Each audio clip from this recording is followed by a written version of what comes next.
Welcome to Tuesdays with Merton. My name is Teresa Sandock. I'm a Servite sister and a member of the Tuesdays with Merton Planning Committee, along with Alan Cope and Dan Horan. I'm happy to be back with you after a 2-month hiatus. Like many of you, I wear several hats, and occasionally another one takes precedence. Tuesdays with Merton is co-sponsored by the International Thomas Merton Society and the Center for Spirituality at St. Mary's College in Notre Dame. The webinars are aired on the second Tuesday of each month. If you've joined us before, you know that we like to begin these sessions with a short prayer or reflection. Well, last week I turned another year older, and it brought to mind a 17th century nun's prayer. I think some of you may be able to relate to it as well. God, you know better than I know myself that I am growing older and will someday be old. Keep me from the fatal habit of thinking I must say something on every subject and every occasion. Release me from craving to straighten out everybody's affairs. Make me thoughtful but not wordy, helpful but not bossy. With my vast store of wisdom, it seems a pity not to use it all. But you know, God, that I want a few friends at the end. Keep my mind free from the recital of endless details. Give me wings to get to the point. Seal my lips on my aches and pains. They are increasing, and I love rehearsing them. That's becoming sweeter as the years go by. I dare not ask for grace enough to enjoy the tales of others' pains, but help me to endure them with patience. Keep me reasonably sweet. I do not want to be a saint. Some of them are hard to live with, but a sour old person is one of the crowning works of the devil. Give me the ability to see good things in unexpected places and talents in unexpected people. And give me, O God, the grace to tell them so. Amen. And now it is my pleasure to introduce today's speaker, Kathleen Tarr. Kathleen is a longtime Alaskan and lives and writes under the Shogach Mountains in Anchorage. She's the author of We Are All Poets Here, a well-researched memoir about her spiritual journey involving Alaska, Russia, and Thomas Merton. She is a William Shannon Fellow and is founder of the Alaska chapter of the International Thomas Merton Society. Her writing has been included in newspapers and literary journals, including the Sewanee Review, Alaska Quarterly Review, Cirque, and the Anchorage Daily News. Her essays have appeared in various Merton-related publications such as Merton and the World's Indigenous Wisdoms, We Are Already One, and the Merton Seasonal. Kathleen was a presenter at the 2019 and 2021 conferences of the ITMS. For 5 years, Kathleen worked as the program coordinator of the low residency MFA program in creative writing at the University of Alaska, Anchorage. Occasionally, she teaches community workshops and seminars on such topics as Thomas Merton, Spiritual Explorer for Our Times. Kathleen served for 3 years as a governor appointee on the board of the Alaska Humanities Forum and was recently elected to the ITMS Board of Directors. Since 1990, she has been a frequent traveler to Russia and Poland. A member of PEN America, 49 Writers, and the Alaska Historical Society, Kathleen holds an MFA in creative writing from the University of Pittsburgh. Much of her time is spent contemplating the spiritual geography of mountains. Here now is Kathleen Tarr speaking on From the Inner Frontier to the Last Frontier, Thomas Merton's Alaska Journey. Kathleen? Thank you very much, Teresa. And hello, everyone out there. Greetings from latitude 61 here in Anchorage, Alaska, the land of the freezing faithful. I'm really honored that you're with me this evening. And I actually do mean that, because I know you have lots of things on your plate. You have lots of other distractions and worthy things you could be doing right at this moment. But here you are on this podcast, and I'm very, very grateful. Also, I'm honored that there are people who are joining this podcast. They're taking a big spiritual leap by doing so, because many Alaskans, I think, that are in the audience tonight don't know a lot about Thomas Merton, and they've tuned in too. So thank you to all of those people. So why was I drawn to Merton?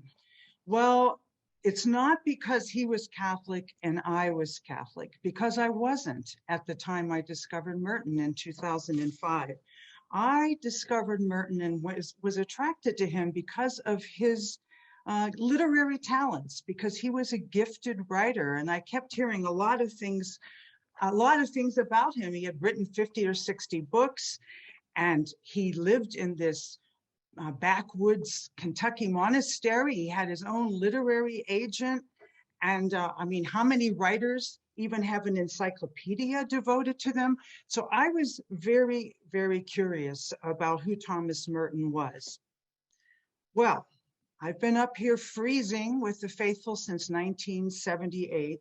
And so I'm going to give you a little bit of a different perspective on the story about Thomas Merton in Alaska and his remarkable trip that he had here for 2 weeks in 1968. In part one, what I'm going to do is just give you some general comments and some reflections with a little bit of my Alaska perspective. And then I hope you'll stick around, because in part two, I'm going to show you some slides and some images of Alaska that are really quite interesting. Some of them were images that were left on Merton's camera when he was here, and the film was processed, of course, after he died. And again, for those who are new to Merton, Alaska was one of the last places on Earth he saw. 2.5 months after he was here, he died outside of Bangkok. So the images that I'm going to show you in part two really are going to put into context the quick recordings that he made in his working notebook when he was in Alaska in 1968, which was then published as Thomas Merton in Alaska, the journal. Before we really get started, though, there are a couple of thank yous I want to say, and some people I want to acknowledge. First of all, I want to thank Ann McCormick and the Merton Legacy Trust for permission to show some of the images that I'll be showing this evening. And I really cannot properly proceed without acknowledging all the other Merton scholars who came before me and to whom I am very indebted. To name just a few, Bonnie Thurston and Ron Dart, I thank you very much for your important insights. Sister Elizabeth O'Hara in New Jersey. She is a charter member of the International Thomas Merton Society. She shared with me her paper, Merton in Alaska. Sister Donna Christoph wrote a beautiful essay on iconography, Light That Is Not Light. I'm also greatly indebted to Professor Emerita Sister Elena Malitz, who was for many years associated with St. Mary's College at Notre Dame. She wrote a biography of Merton called The Solitary Explorer.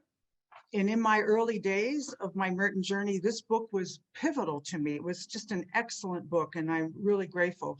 I want to thank Father Dick Tarrow, who is a Catholic priest retired in Seward, Alaska, who's always helped me, and Dr. Michael Higgins from Canada, also very, very instrumental in the work of his I've read. Christine Bochin, I want to thank you, because way back in 1998, you facilitated a discussion at Bellarmine University that was called Women Who Knew Merton. And somehow years ago, I acquired this CD and listened to it over and over again. Very helpful, but I know that Christine, you've gone on and done a lot of other things besides that. And finally, I want to thank Dr. Paul Pearson, Mark Mead, Patrick F. O'Connell, who has done so much work in every facet of Merton's life. And finally, a Merton scholar, an editor, a poet, a friend, and someone you know, a lot of you know, whom I consider one of my mentors, a man who just walks around shining like the sun, and that is Jonathan Montaldo. Thank you to all of you. Okay, let's get started. I'm going to have to go a little quickly through this first part, just to squeeze everything in here. So, Thomas Merton exerted and still exerts a tremendous amount of creative energy. When it came to interfaith exploration, when it came to intellectual depth and his explorations on an intellectual level, Merton didn't just reach across the aisle. Thomas Merton reached across the universe. He arrived in Alaska in September of 1968. Now, this is a time when most summer visitors in Alaska have come and gone. This is a time when the trumpeter swans are migrating south. It's a time when the termination dust, the early snows, are falling on the Chugach Range. It's a time of the year when Alaskans are actually thinking about winter already. 1968. It's either the year of the poet or it's the year from hell. It just depends on how you look at it. A few months before Merton came to Alaska, one of his many, many correspondents was Ernesto Cardenal in Nicaragua. And Merton wrote to him in March, before he came to Alaska, that this country is mad with hatred, frustration, stupidity, and confusion. That there should be such ignorance and stupidity in a civilized land is just incomprehensible. The overworked Merton went on to say, I would want to disappear completely if I could. Go somewhere where I wasn't known at all, not to have any kind of public existence whatsoever. Well, Alaska, wild places galore, right? Places you can disappear so easily, especially back then in 1968, when it was a little bit easier to lead an unbridled existence. And besides, back then, Alaska was just considered the physical frontier. It really was. We were on the outskirts of bustling America, right? We were, well, we had just been named a state 9 years earlier before Merton came. To many people in America, Alaska was just a sort of cultural backwater, and we were considered nothing but a wasteland, maybe, you know, an icebox of snow and not much to think about. Well, in this time together tonight with you, I really want to stress the importance of our relationship to landscape, to geography, to geology in Alaska, and how important this is. When we talk about Merton's visit to Alaska, we really have to talk about where we are all placed on the face of the earth and what is our relationship to place and landscape. This is something you can't read about in a book. This is something you have to experience firsthand. So when you look at the introductions that were written, and here's the published Alaska journal, Thomas Merton in Alaska, that was published in 1989 by New Directions Press. When you look at the introductions in there, they don't really speculate too much about what Merton's connections might have been to the Alaska landscape, to the sublime mountains that we have here, to the sheer spaciousness and vast lands that we have. They didn't speculate too much about that. But scholars have said that Alaska is the prelude to his Asian journey.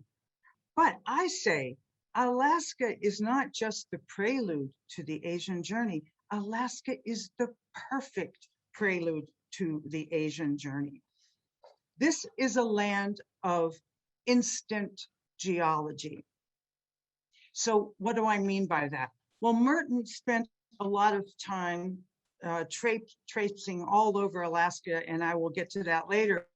But two of the places he visited, Cordova and Yakutat, which are on the north Gulf of Alaska coast, the northern part of the Pacific Ocean. Instant geology, absolutely. These places where Merton visited, when it comes to seismicity on a scale of 0 to 10, these were 10s. This was the danger zone when it came to instant geology, land moving, glaciers galloping, erosion taking place, tidal waves, all kinds of things. Overall, Merton's trip to Alaska has been just considered a blip, just an episode in his just extraordinary life.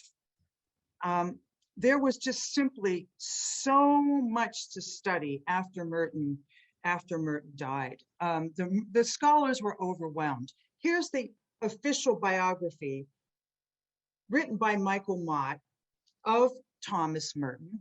And this book is just monumental. It's fantastic. It was nominated for a Pulitzer Prize. I've read it several times. It's hefty. He did a phenomenal job.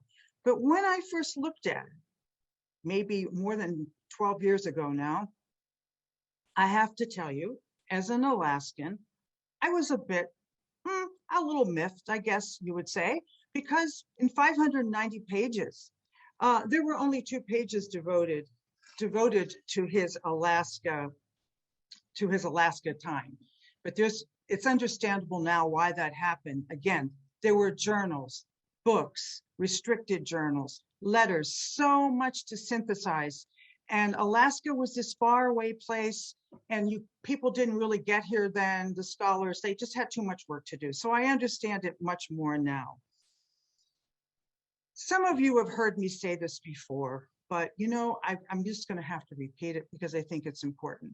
A lot of people who don't know Merton's life intimately and have not studied it up close are pretty quick to say that from 1965 to 1968, these were his hermitage years. Because as you know, Merton was given special permission to live in a cinder block hut away from his other brother monks, not too far from the monastery's main complex. He didn't have running water when he first got there, and the bathroom wasn't very good either.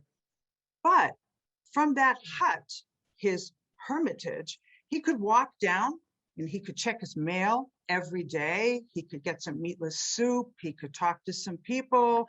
A couple friends could take him in a car, drive him to Louisville for doctor's appointments. He would visit Tommy O'Callahan's family. He would go on picnics. He lived on a road system, right? So by Alaska standards, of course, he wasn't a hermit. He didn't have to subsist for his daily living. He didn't have to shoot a moose or a caribou to live. One of my native Alaskan friends put it very well. He said, Thomas Merton may be a Trappist monk, but he don't know a damn thing about trapping. So in all fairness to Merton, though, he even admitted that he wasn't really a hermit, that he wasn't a true hermit. Part of the reason that he came to Alaska in 1968 was because he was actually looking for a location to someday be more of an outright hermit. And Alaska was on his hermit's hit list, even though originally it was not his idea to come to Alaska. It was the Archbishop, the first Archbishop of Anchorage, Joseph T. Ryan. He was very gung-ho and quite a visionary. It was because of him that Merton accepted the invitation to come here. The other thing to know about Merton in Alaska is the incredible amount of stamina it took for Merton to come here. And for this, I must pat him on the back greatly. Do we really understand the stamina he had here? I don't think people really get it. As an Alaskan, I get it. He flew everywhere. He flew in a private bush plane. He had his own pilot, thanks to the Archbishop of Anchorage. He flew in a jet, a commercial jet. He drove around Alaska. He organized 8 conferences for nuns and for clergy and military chaplains. He wrote 16 letters and typed them and sent them back home. He kept a working notebook. As a writer myself, I know how hard this is to be, jetting around, hopping around, socializing, and at the same time, you're writing in your notebook, recording all these observations. So he did all of this. It was a jam-packed itinerary. He would have definitely been given an MVP gold, mileage plan number with all the work and all the flying around he did. He wasn't just stuck in Anchorage, as I mentioned. He went to Juneau, Cordova. He went out to Bristol Bay region, to Dillingham. He went to Copper Center, South Central Alaska, Yakutat, Valdez. However, no media interviews were allowed. That's why a lot of people don't realize that Merton, who became this famous spiritual figure of the 20th century, was in Alaska, because there were no interviews. The abbot had put him under strict restrictions, no interviews in Alaska. And so, that was okay. Why? Well, there wasn't exactly a spiritual stampede of people busting down the doors of the Catholic Church in Alaska. Alaskans were pretty diverse when it came to religious groups. We had a synagogue in Anchorage. We have about 50 parishes of Russian Orthodoxy. Primarily, that is the primary Christian denomination of Alaska's Native peoples. We had evangelicals, we have Unitarians, we had a few Quakers, we had Protestants of all denominations, and only about 10% of Alaska was Catholic. And I think actually it's maybe true today that we only have maybe 10% today. Merton really liked Alaska. And he knew something about our state's history too. And listen to what he said. He said, in reality, Alaska is full of hermits. There are people who have come far out into the wilderness with a stack of books and who get themselves a homestead. They cut wood, they stay away from everyone. They live on moose and fish and caribou. And Merton confesses, I don't really plan it that way. But it just gives you a good idea of the character of the place. On September 24th, 1968, in one of his many letters he wrote back to Kentucky, he said that Alaska is certainly the most beautiful part of America, and the people are very nice too. He also reported that it would be folly for him not to consider Alaska as one of the best possibilities for the solitary life.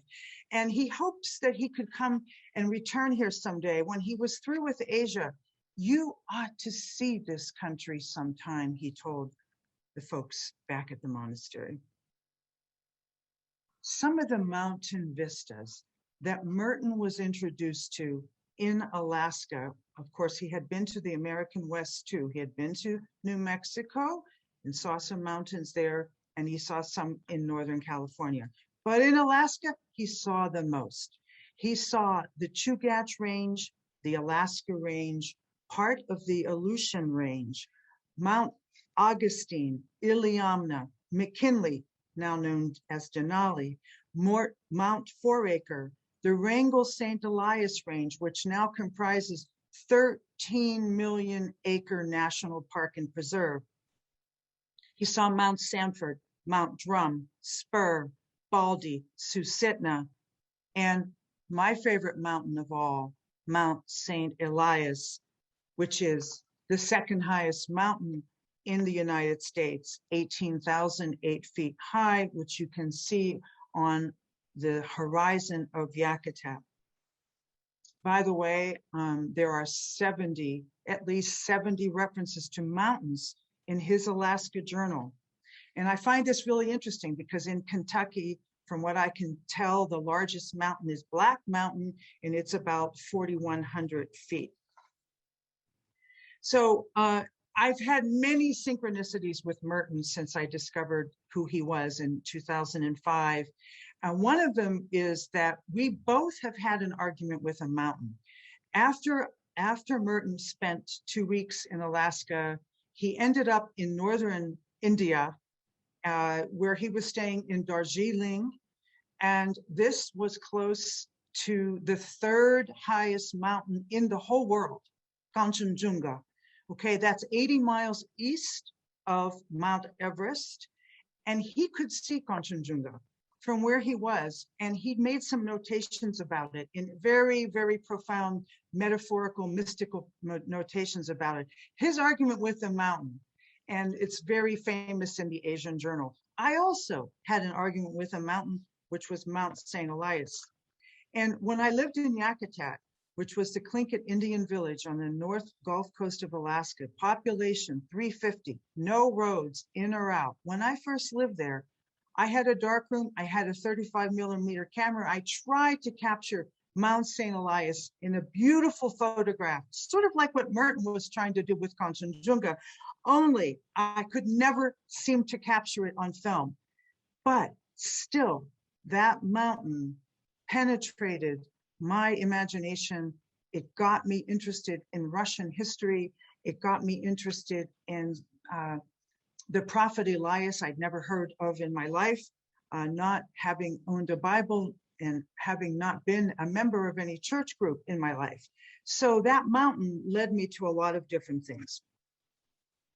One of the things about Merton's visit to Alaska that's pretty interesting is that he was very relaxed and informal when he was here. And you know, he had a great sense of humor. And this is something that goes unnoticed a lot of the times.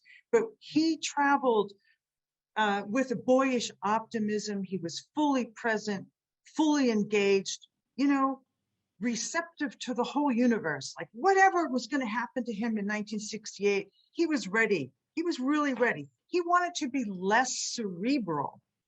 He was ready to detach from books, scholasticism, to, you know, live with less analysis and abstraction and concepts and so forth. And this is a great irony, isn't it? Because here he was, a famous writer, a word collector, but yet he was ready to empty his spiritual toolbox of words and more words.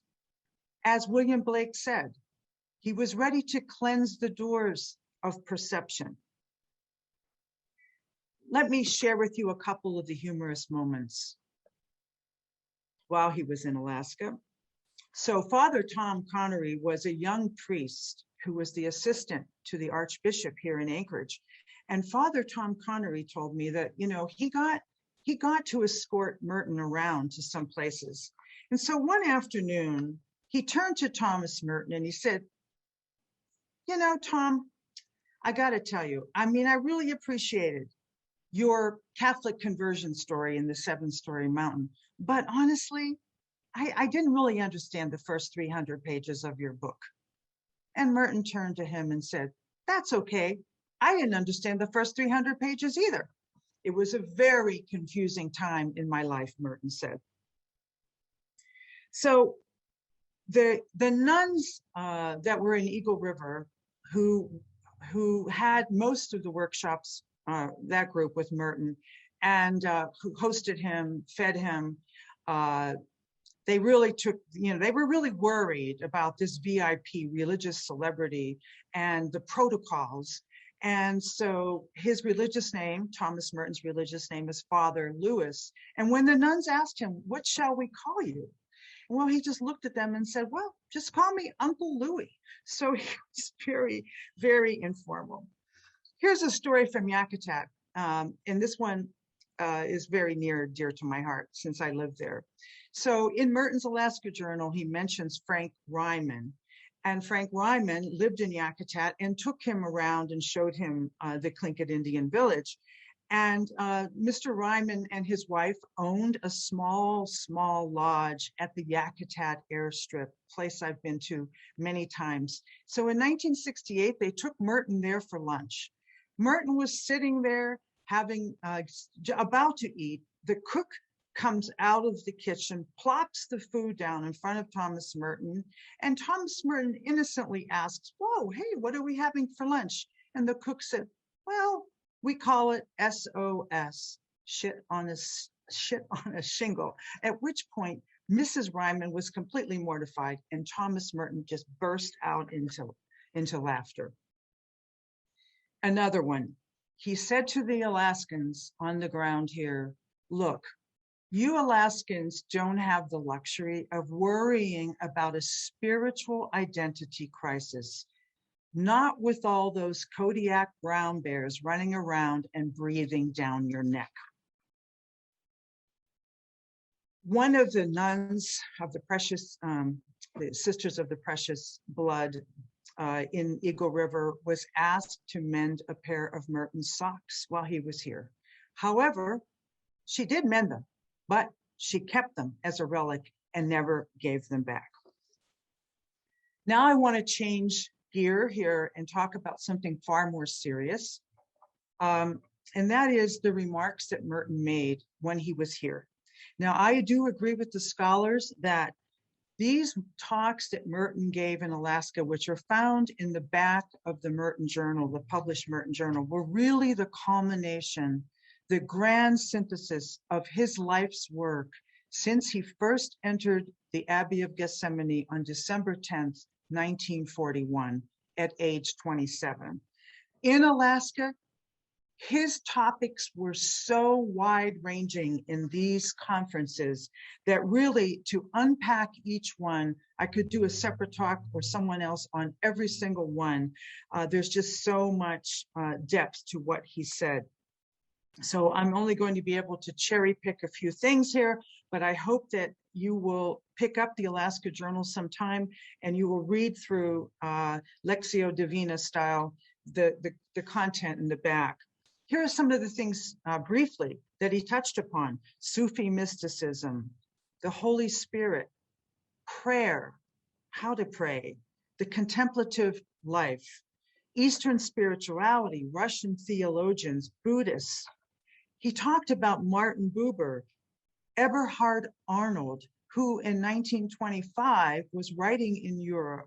He was an Anabaptist writing in Europe about the fact that totalitarianism, fascism, Marxism, all these forces were clashing and Christianity was losing its social power and impact in the general population. Well, his book, Arnold's book, Why We Live in Community, was something Merton had read in 1967. And when he got to Alaska, he was talking about Eberhard Arnold. He also talked about Martin Luther King, Gandhi, and he mentioned Julian of Norwich. So again, I'm still studying these comments that he made in Alaska. But if you think about the chaos of the times we live in, and you put in perspective what he said in Alaska in 1968, there are a lot of connections that we can think of that bring Merton's reflections to mind. Quickly, some examples that's going on today, right? A weakening of democracy, the repetition of big lies, the abuse of public language, an insurrection on the US Capitol, global pandemic, refugees fleeing oppression, ecological awareness and a sense of urgency, systemic racism, the George Floyd killing and others, the Taliban, dictatorships around the world, situation in Nicaragua. In short, another world disrupted. When Merton was here, he talked a lot about Buddhists, and this raises a lot of eyebrows among the conservative Catholics of the time. I'm going to skip over some of this for time purposes and just jump to the end here of one thing I wanted to glean from his talks. In one of his talks he gave, he said, and when he says we, he's addressing the religious people here in Anchorage. He wasn't speaking generally, but when I read these comments now, I say the we as a collective we of the general society. We have to be absolutely committed, Merton said, to those who are on the bottom of the pile. We have to identify in a very real way with the people who have had everything taken away from them. And this is what we usually are not. Usually, we're identified with the people who are comfortable and prosperous and secure and so forth. Well, I don't have any quick answers, Merton said. But the fact remains that underlying the idea of being witnesses of God, very loving signs of hope for the world, we can't really be that if we don't identify with the prisoner, the criminal, the prostitute, with the absolutely deadbeat person who has had everything taken away from them. He looked at the Alaskan religious and he said, as priests and as religious, it's not our job to judge, Merton said. It's not our job to denounce anybody. Our job, Merton said, in the middle of the chaos of 1968, on the ground in Alaska, he said, our job is to bring about reconciliation. Wow. So next, part 2. We are going to look at some images of Alaska. I'm going to share my screen and take you on a photo journey, which will really put in context the Merton, the Merton journal that we're talking about. So 1968, this is the year of, well, pivotal year in American history, right? This is a monumental year in American history. And it was, I put a few things on the slide here that you could see what was happening in 1968. Most of this is very familiar to people, but also in 1968, not on there, the Beatles also went to India, so did Merton. The Beatles went to India, and the Beatles released the White Album in November of 1968. Actually, Merton knew who the Beatles were. Also in 1968, at Merton's alma mater, Columbia University, the students took over the administration building. There was civil unrest everywhere in America, in France and Czechoslovakia. It was one of the most horrible years in American history. Even Merton at the beginning of the year said this is going to be a horrible year, a brute of a year. He wasn't sure what was going to happen. But in Alaska, it was almost the complete opposite. If you look at the very last item on the screen, why is that? Because in the 49th state, the big oil discovery was announced at Prudhoe Bay. And there was such jubilation. We were a very young state, and this meant that we were going to have some economic independence. We were going to be able to build roads. We were going to be able to have an economy here. Out of curiosity, I went and looked at the archives of the newspaper in Anchorage when Merton arrived in September of '68. And you know, they had a women's section in the newspaper, and I went and looked at that, and it said that, here was the headline for women in the women's section.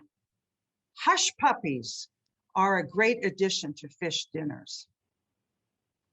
Another article speaking about Mao Zedong, the Cultural Revolution, sort of a Chinese propaganda in a way. The Chinese feminist movement in China that said that the Chinese women were free from the shackles of femininity. So Robert Daggy, a scholar, a great Merton scholar, said Merton came in 1968 and he was searching, he was growing, he was changing. All right, let's go on to some more soothing topics. Okay, now, this is amazing. I don't know what's going on here. I'm trying now to advance the screen.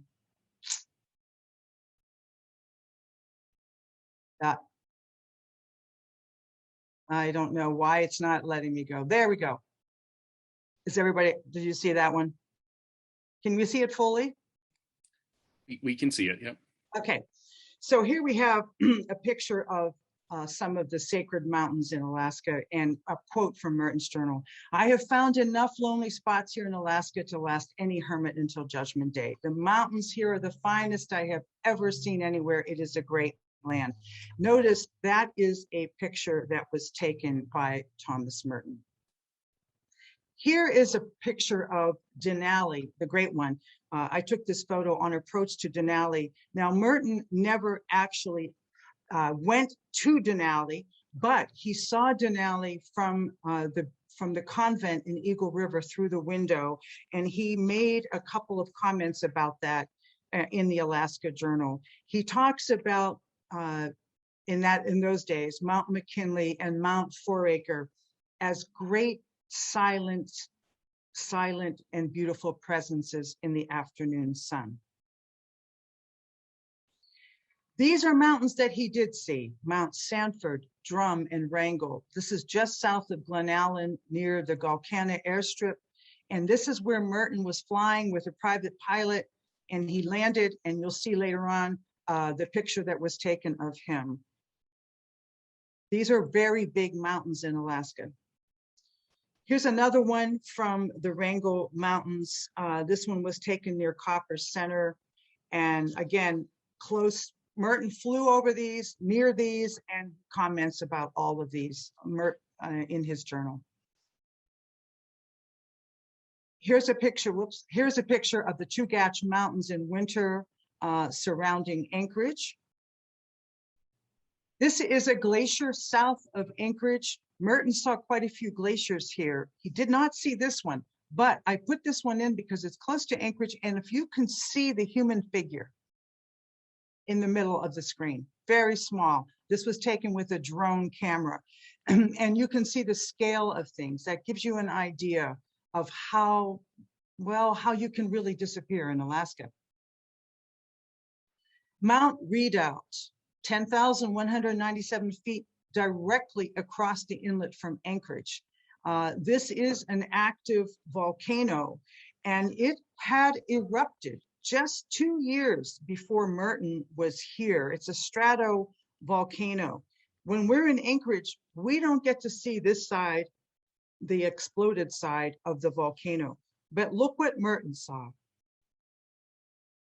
Merton saw Redoubt. Look how close his plane is to that peak.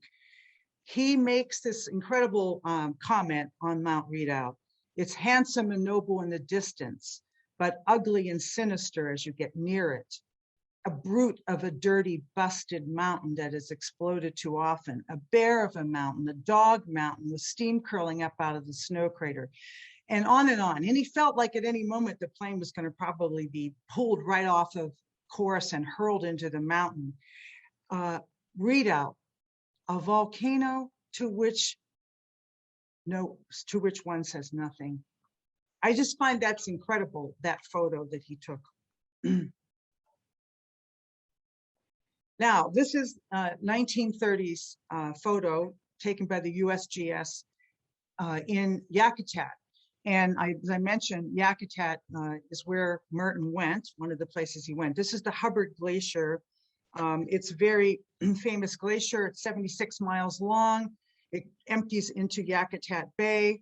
When I first got to Yakutat, and it opens in my book, the preface of my book, I'm with a female bush pilot. I'm flying over this glacier when my first, so I was totally impressed by this female bush pilot, but also about this landscape. To the left of what I just showed you is Mount St. Elias, the second highest peak in the United States, 18,000 feet. So Merton in his journal writes, "The clouds opened over Mount St. Elias, and after that I was overwhelmed by the vastness, the patterns of glaciers, the burnished copper sheen of the sun on the bright blue sea. I call this mountain the solitary mountain. It seems to stand alone from its alpine sisters and brothers, and I also have called it the prophet mountain."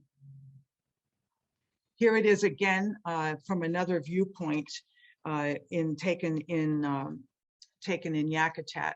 And there's this great quote from one of Merton's talks about how sometimes our life demands breakthroughs, Not every day, not every week, not every month, but once in a while, we must break through and go beyond where we are.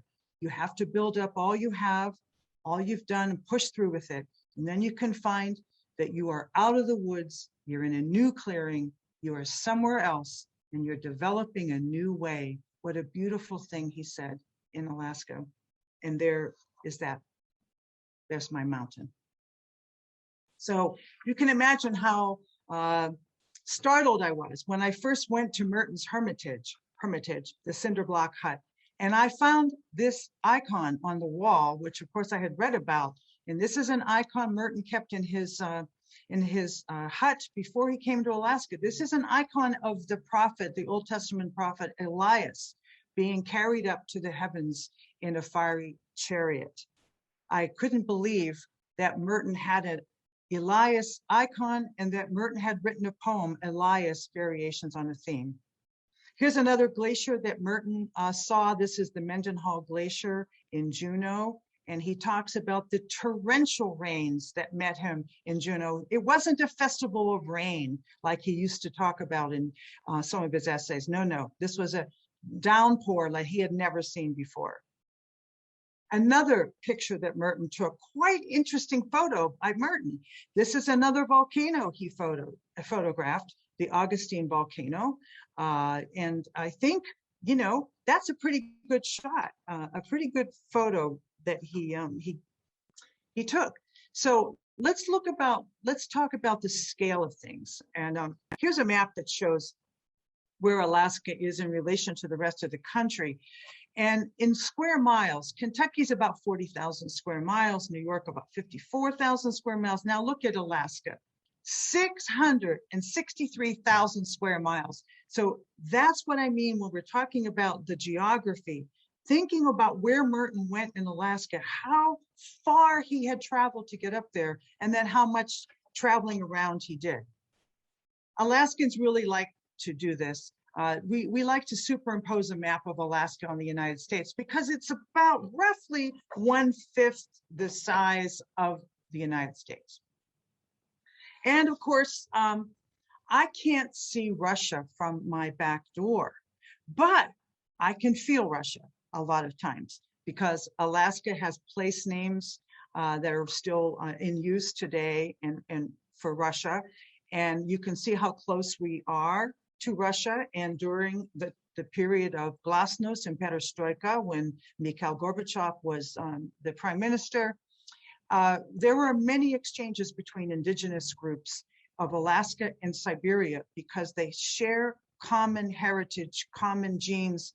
And it was just a sense of euphoria and jubilation when Native people, many Yupik people, could reunite with their Russian brothers and sisters, very close.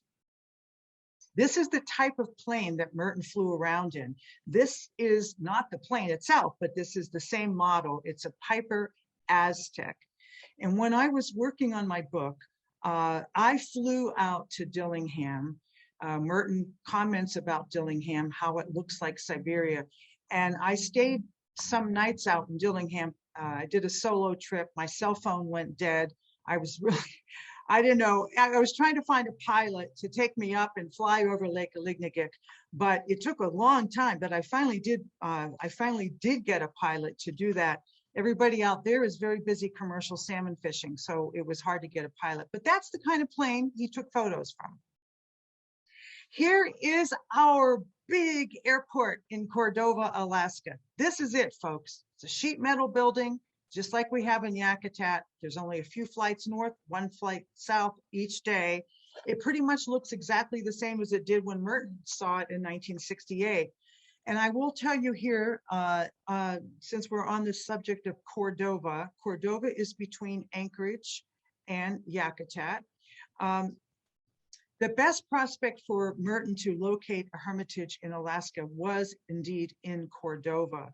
And Father Tom Connery told me that the abbot of Gethsemane called the Archbishop of Anchorage to tell him about Merton's death in December of '68. At that time, the Anchorage Archdiocese was working to possibly set up a location for Merton in Cordova near Eyak Lake. This was all kept really hush hush because really they were worried that there would be some kind of rush of hermits from Kentucky who would want to come up to Alaska. They wanted to put a halt to that, so they kept everything really quiet. But in fact, Cordova would have probably been a good place for Merton, even though it was off the road system. The thing about Cordova is it wasn't that far from Anchorage, 20, 25-minute flight, and it's much bigger than Yakutat. In Cordova, Merton met this Jesuit priest, Father Segundo Lorente. He had been a priest in the most remote places in Alaska. He had been in the Kuskokwim, he had been in Nome, he had been all along the Yukon River. He was the first priest in America ever elected to any legislature.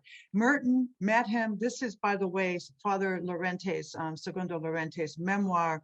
And I think the interesting thing here is that he writes in his memoir that he once waited 86 days for a mail plane to come and bring him any mail. Can you imagine Thomas Merton waiting 86 days before he got any of his letters? Well, Merton said that the churches in Alaska were poverty-stricken, and he was right about that. When you compare them to New York, San Francisco, Pittsburgh, where there are 200 Catholic parishes, here is the Catholic Church in Dillingham, Alaska. Today, this is it. So Merton, he saw Dillingham. And Father Tom Connery, again, said that once he went to give Mass in this church, there was a dead and bleeding moose carcass hanging on the outside of the door. And Father Connery could not offer Mass until he called the state troopers to please remove the moose carcass. All right, here is the book. This is it, Thomas Merton in Alaska. This is the journal I have carried around for 15 years. It looks like, it really does look like a squirrel chewed all over my copy. It's just, there's so much in this journal. And, I've already quoted some of the things, but he said in the journal that the mountains have got the Alps beat by a mile. So for years, when I carried this journal around, you see this mountain photo on the cover. I went all over Alaska trying to figure out what this mountain was. I asked people. I thought it was somewhere maybe in Southeast Alaska. Looked and looked and looked and looked. And finally, one day I had an epiphanic moment. I looked up.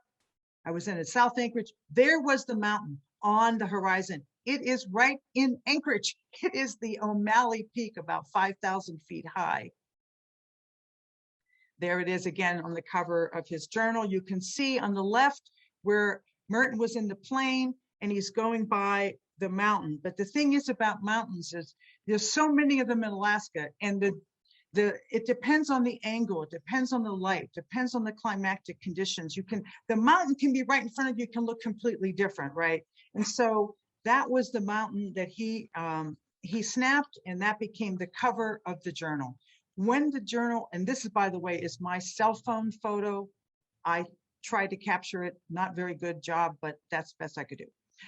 Here is one of the reviews that appeared about the journal in Alaska. This was written by Marjorie Cole. She was a novelist, and she was a professor at the University of Alaska Fairbanks. She read the journal. She made a review of it. I never saw the review at the time, even though I was in the state. And she says that Alaska thrilled Merton to the core, and he had nothing but good things to say. But now I want to share something that I just discovered, and I was pretty shocked when I discovered this, because I have just been writing about John Haynes. John Haynes is probably the most prominent writer who ever came out of Alaskan soil, of the greatest stature nationally. It turns out John Haynes had a little tiny review of the Alaska Journal in his book of essays called Fables and Distances. I just discovered this. I've been reading John Haynes for years. And so I think he had such a good understanding of Thomas Merton and said that, you know, Thomas Merton's jottings in the Alaska Journal were very alert, humane, attractive, and that this small book really shows intuition of what place is and what it can mean for us in that rare freshening of impression by which the world, or a part of it, dulled by routine familiarity, is renewed, and by which in turn we too are renewed. So John Haynes knew in just small review that Merton was probably, this landscape that he saw here was really having an impact on him. Here's a very historic photo. Father Tom Connery on the left. I've mentioned Thomas Merton in the middle and the Archbishop on the right. Sadly, Father Tom Connery died in 2019 in a flash flood in upstate New York. He was in his car he was retired, but he was still going to offer mass as a retired priest when his car got caught in a flash flood, and at age 82, he died. I'm very fortunate that I got to talk to him several times on the phone and had conversations with him. The Archbishop is also deceased, and he was a very, very interesting man, and he was also from New York. He died in the year 2000, age 86. He was a chaplain in the U.S. Navy in World War II, and the New York Times did an obituary of him. This is the only existing photograph of Merton in Alaska that I have seen outside with his Roman priest collar on. In the background, very hard to see the mountain, but it's there, is Mount Sanford, 16,000 feet. I showed those pictures in the very early part of the slide. Merton, when he came to Alaska, said he really preferred to travel without the priest collar on. He liked to travel with his turtleneck sweater, in street clothes. And, one of the African-American flight attendants on his flight up here turned to him and said, "Oh, are you a philosopher by any chance?" Because he didn't have the priest outfit, he didn't have the collar on at the time. And he liked that because he liked to talk to a lot of different people. This is a terrible photograph, and I apologize, but here they are, the sister adorers of the precious blood, the 6 contemplative nuns in Eagle River that the local Alaskans called the Fire Lake Nuns. They were contemplative nuns who came originally in 1967 from Oregon. And I know that right now there is a congregation of the same order in London, Ontario, Canada. And I'm really pleased that some of those nuns I invited to be on this podcast and listen tonight. And I really hope that they are welcome if you all are on. These contemplative nuns were workhorses. They didn't really have a contemplative life like they wanted. They didn't have running water either and had to have water trucked into them.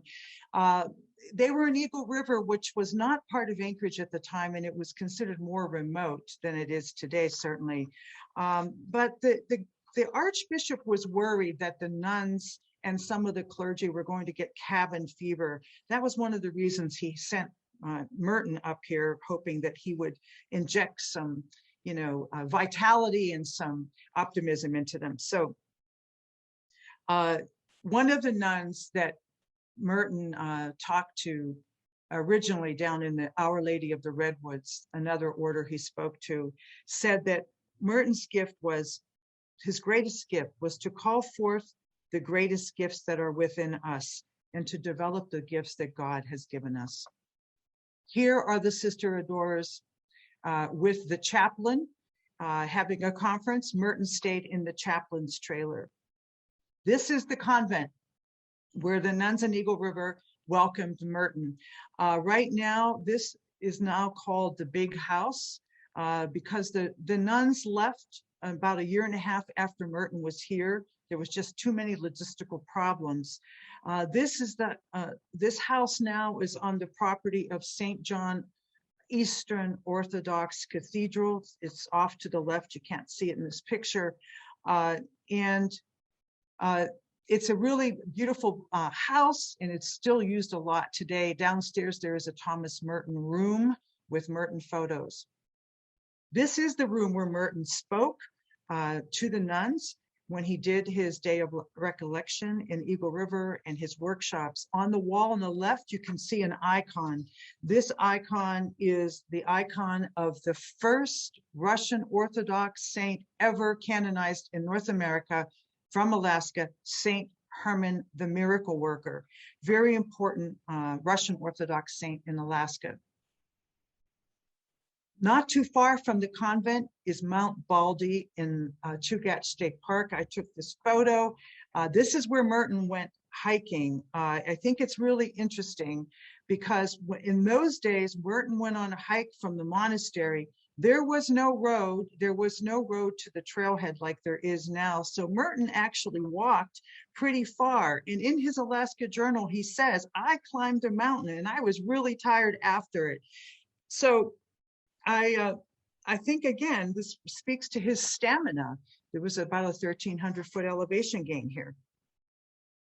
Here is on the property where the nuns were, not far, 1 mile through the woods today. There's a Russian chapel full of icons. When Dr. Paul Pearson was here a few years ago, he made a trek through the woods to see this chapel when we did a field trip. And this is it's a very interesting thing Merton would have found, because our connection with Russian history and Russian Orthodoxy. And Merton would have appreciated, I think, that the metropolitan of Russian Orthodoxy for the entire country of Russia came here in 1993 to consecrate this chapel.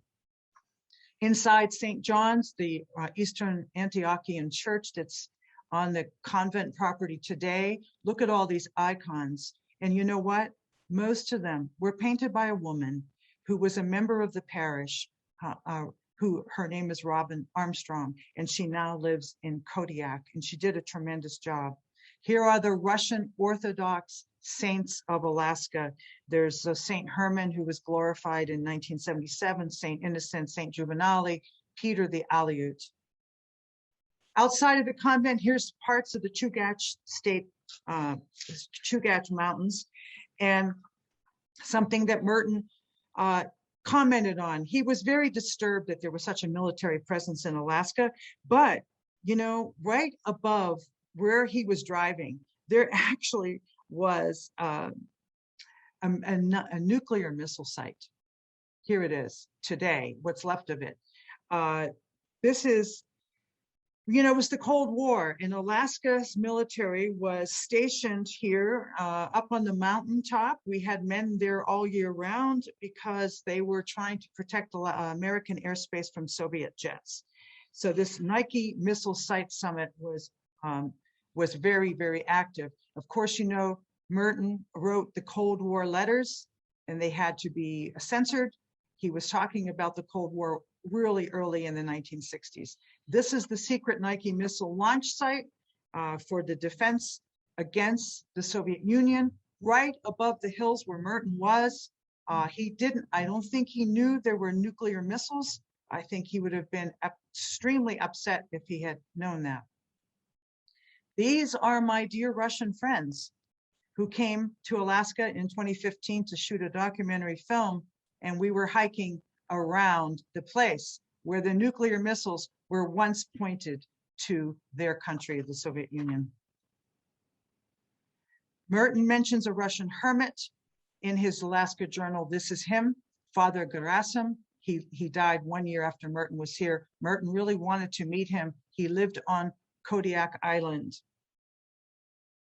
This is the ramshackle village that Merton visited, Yakutat, where I lived and where I go back to all the time. This is the Alaska State Historical Society photo, close to what Merton would have seen and what it looks like today. A very small village. Here's the cannery in the center. That's what Merton mentions. I was a fish slimer working in that cannery in 1979. We're getting almost finished here. The boat on the left, this photo is taken in Yakutat, right on the boat harbor where I stood 11 years after Merton came to Alaska. The reason Merton took this photo is because the boat on the left is called Tommy Boy, and he got a big kick out of that. I showed this photo to the Lieutenant Governor of Alaska at the time, Byron Malott. When my book came out, Byron Malott is from Yakutat. He is Tlingit. He knew the whole story about this boat. St. Elias dancers of Yakutat, Tlingit dancers. Here's the Russian church that Merton talks about. It's the St. Nicholas Orthodox Church. You notice the two nuns. Two nuns chauffeured Merton out there. Merton is the photographer in this picture, and this is a Denina Athabascan man unlocking the door to let them in to see the church. This is what the church looks like in winter today. Here's one of the nuns again, chauffeuring Merton around. Merton took this photo. This photo is my favorite of all. This photo is the one that to me speaks about some kind of mystery and Merton's artistic sensibilities. He didn't like representational art or photographs. Here is a nun in her full habit with her veil on, even though it's post-Vatican II. And I think this image holds a lot of power because you have this solitary nun and she's in the mountainside and she's gazing out at the world and she's gazing at the beautiful mountains of Alaska, and no words are necessary. And what more really needs to be said? Thank you. So that concludes my formal remarks, and I'm sorry I had to go so quickly to give you just a taste of what Alaska was at the time, and the context, especially of the landscape, and to give Merton a big pat on the back, because he was a real trooper when he came here. He did so much, and he had so much energy. I personally do not understand how he did it, because after this, as you know, he went on to India and did all the things he did in India, and then he came to Thailand. But unfortunately, of course, in a tragedy for the world, December 10th, 1968, he was found dead in his room where he was at the religious conference outside of Bangkok. So thank you very much for listening. And I'm going to turn it over to Alan, I think. Yes, Kathleen, wow.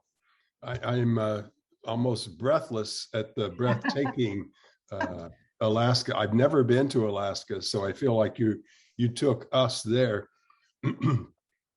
I'm going to limit myself to one question given the time, which is not a critique of you. I loved what you were doing, and I'm going to reread that journal just to get a feel for it again. You make it come alive.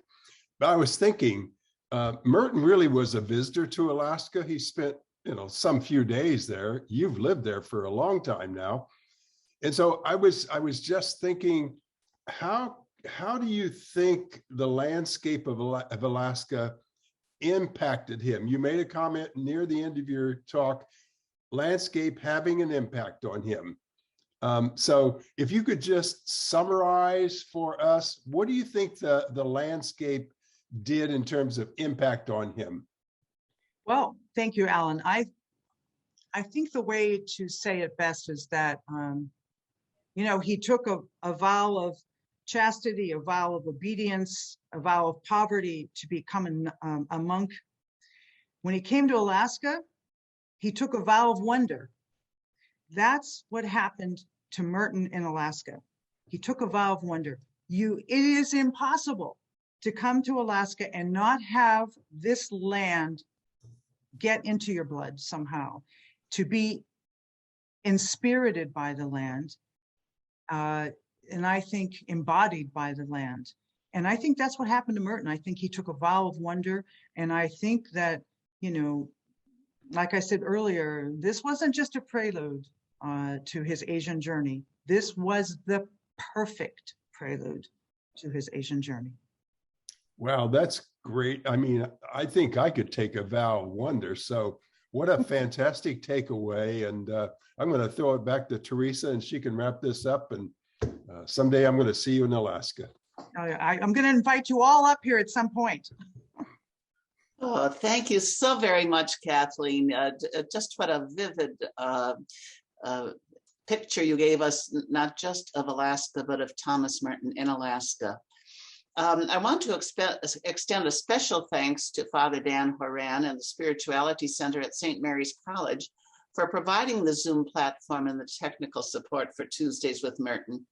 Also, thanks to Ellen for so skillfully presenting the question that ended our session, to Bob Grip, who posts the webinars on YouTube, to Mark Mead, who makes them available as podcasts. You can find links to the recordings of previous webinars at merton.org/ITMS. There you will also find information about the International Thomas Merton Society. If you are not already a member, we invite you to consider joining. And if you're enjoying these free webinars, why not consider supporting the work of the ITMS by making a donation? We would very much appreciate it. Kathleen mentioned Merton's great sense of humor. You're in for a real treat next month, I should say, when Paul Pearson, the director of the Thomas Merton Center at Bellarmine University, will speak about the humor and humanity of Thomas Merton. And Paul uses as the a quip as a launch pad for his presentation, statement by Merton when he said, "I love beer, and by that very fact, the world." So I invite you to join us in December for that presentation, and the registration link will soon be posted on the ITMS website.